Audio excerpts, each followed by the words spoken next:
Hello. So, this video is not the one that I was going to upload after my last one. The last video I was meant to upload, I think I scheduled it to upload. Well, I thought I had scheduled it, but I hadn't even uploaded it to the studio and deleted it, so yeah. And I haven't got around to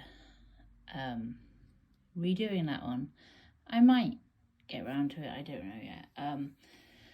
This is a deck that I have been wanting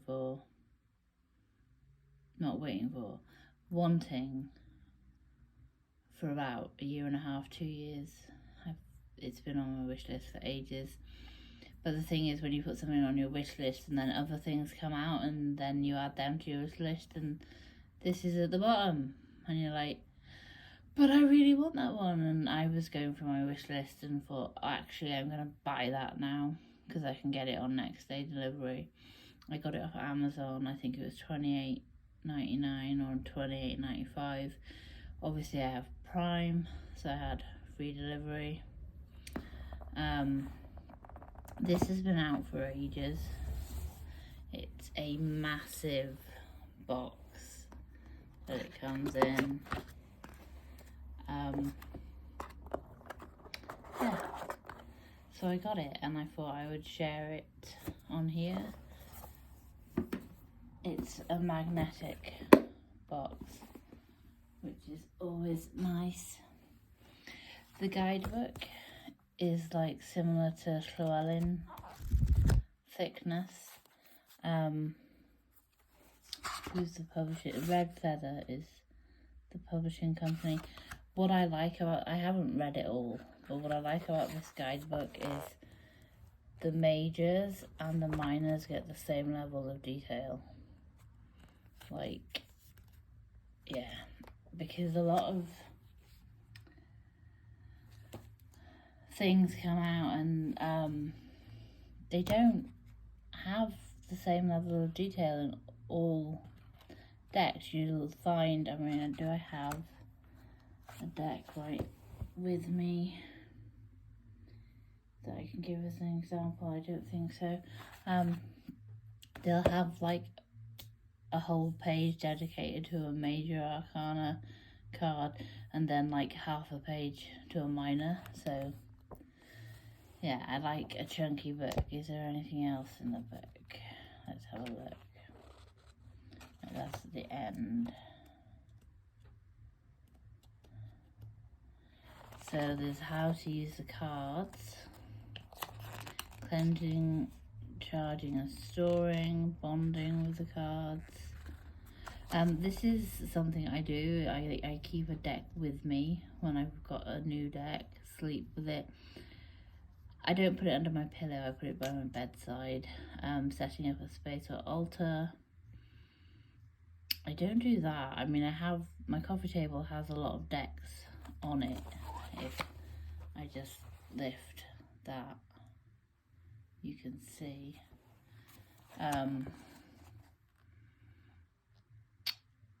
Rituals. A simple welcome ritual may include a lit candle and herbs and incense. That's kind of cute. Significators, timing, moon phases, how to ask questions, symbolism in the suits, the major arcana, numerology. I like it when books include numerological stuff. Court cards. I hate court cards. I mean, I don't hate them, but it like here, pages. If you use a page to represent an actual person, they're usually age 5 to 25, knights 25 to 40, queens 40 and up, and kings 40 and up. So yeah. Reversals, spiritual hygiene and reading environment, like kitchen tables, apps, That's pretty cool. How to shuffle. Single cards, yes, no. Morning card, evening meditation. I like to use oracles for my evening card. Card journey, deep dive, like pathworking.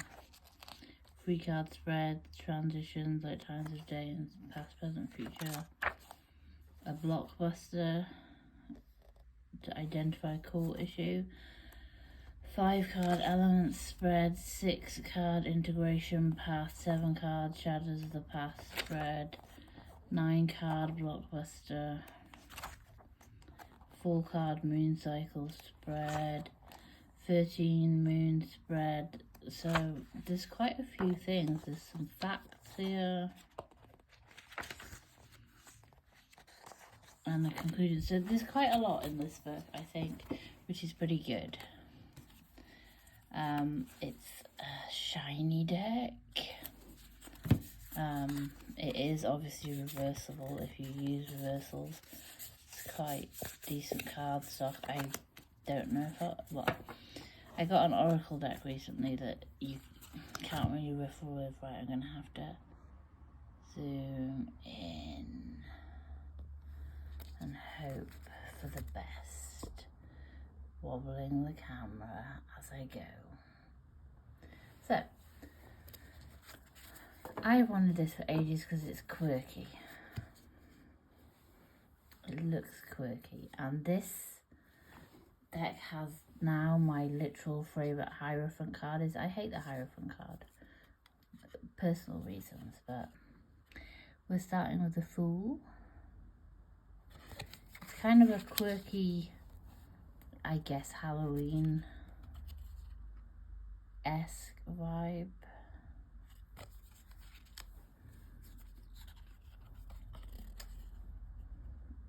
I'm not going to speak too much. I will say when I really like a card. I like that the Empress is like basically a tree. I still don't like all Empress cards that are like pregnant. Yeah, look at the Hierophant. He's like a wise man of the woods, which I'm totally down for. The Lovers, that's quite cute. It's like cute and quirky. The Chariot is 2 spiders. I mean, they look like spiders anyway. Strength. I love that the Hermit is a ghost.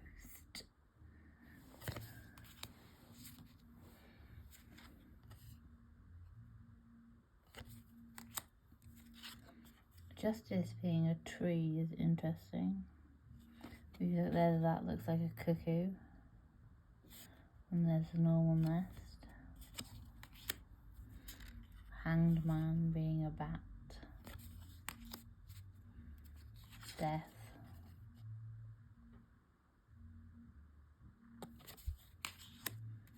Temperance is interesting because it's usually like an angel. Now it's like a weird skeletal bat creature, which is interesting. The Devil.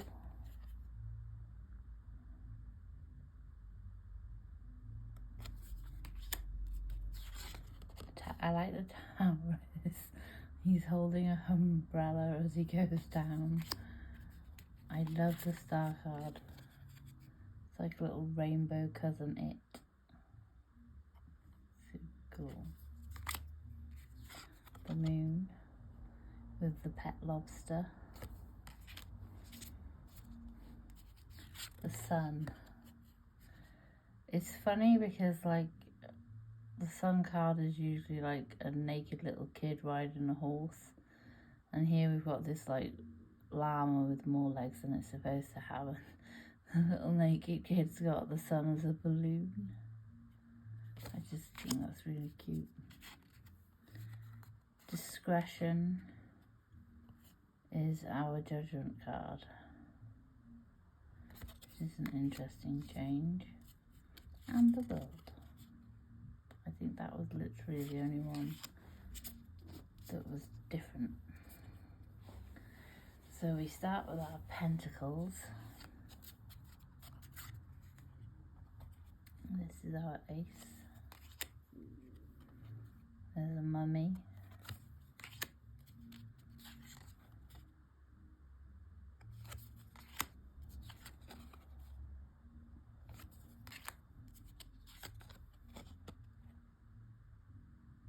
So cute. It's like a Sasquatch, and then there is a group of people around a campfire.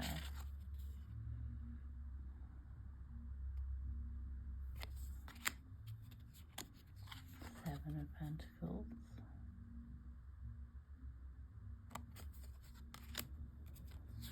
I like the 8.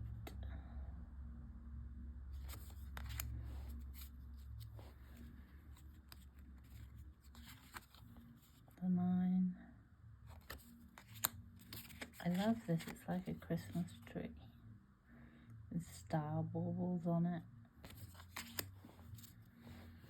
There are Page.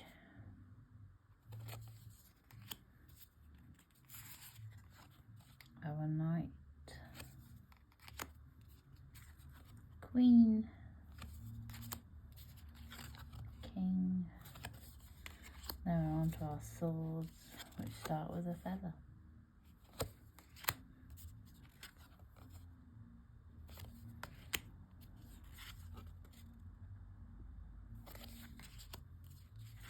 This is my Stalker card. I wouldn't mind being on a hammock in the sun. 5 of Swords. I like that this does look a lot like the usual Rider-Waite-Smith, because you've got one guy who's got all the corn there, one guy who's like meh, and the other one looks like he's a bit upset, which is how the normal 5 of Swords looks. The 6. The 7 is like a voodoo doll taking pins from another voodoo doll. Wait, what?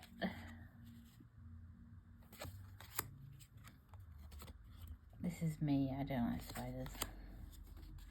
And look at a voodoo doll for the 10 of Swords. He's had enough.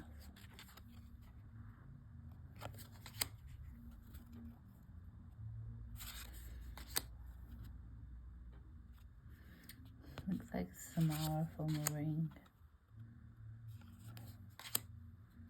Right, so you've got the Ace of Wands.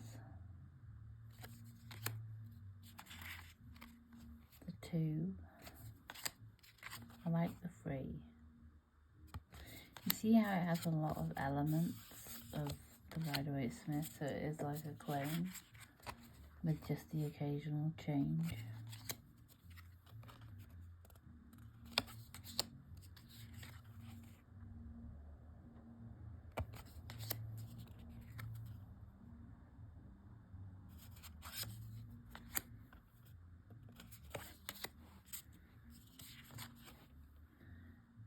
His perseverance there, reading through a book. That's me, been reading the same few books for about 2 years.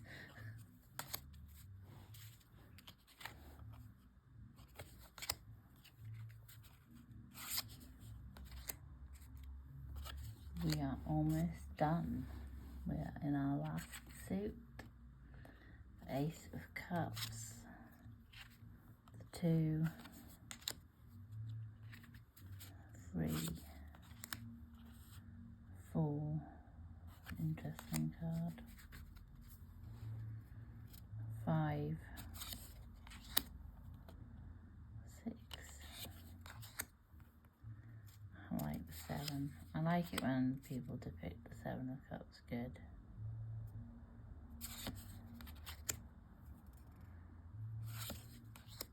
I like this because it's rainbows. Beige, Knight, Queen, and King. So that was the Shadowland Tower. I'm just going to look at the discretion card. I can see from a higher perspective that discretion represents freedom. So the key words is like epiphany, resurrection, rebirth, discernment, reflection, perspective, ethics, and wisdom. And the shadows are ignorance, oblivion, end, illusion, bewilderment, indecision, darkness. So some of it is very similar to your standard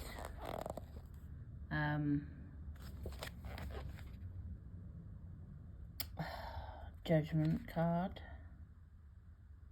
So it's interesting, but with a slight difference. But yeah, that was the Shadowlands tarot. I think it says in the book that like people might use it for shadow work. It captures the theme of shadow work perfectly. It does have, I forgot to say, with each card there's like questions that you might want to consider with which helps with the shadow work. You could technically use the book on its own with the questions. There's this thing that people, like I've noticed lately in a lot of witchcraft books, that they mention shadow work, but shadow work is psychology, not witchcraft. So people need to get off that high horse because it's detrimental to people who have massive trauma, and opening up that trauma if they're not prepared is not good. But I think you could use this deck just as a deck without it being shadow work, but because I've got decks that I would rather use for shadow work, like my Tarot of Dreams, not Dreams, what is it called? Sweet Twilight Tarot, I mean. Yeah, I don't know why I said my Tarot of Dreams, but yeah. So thank you for watching.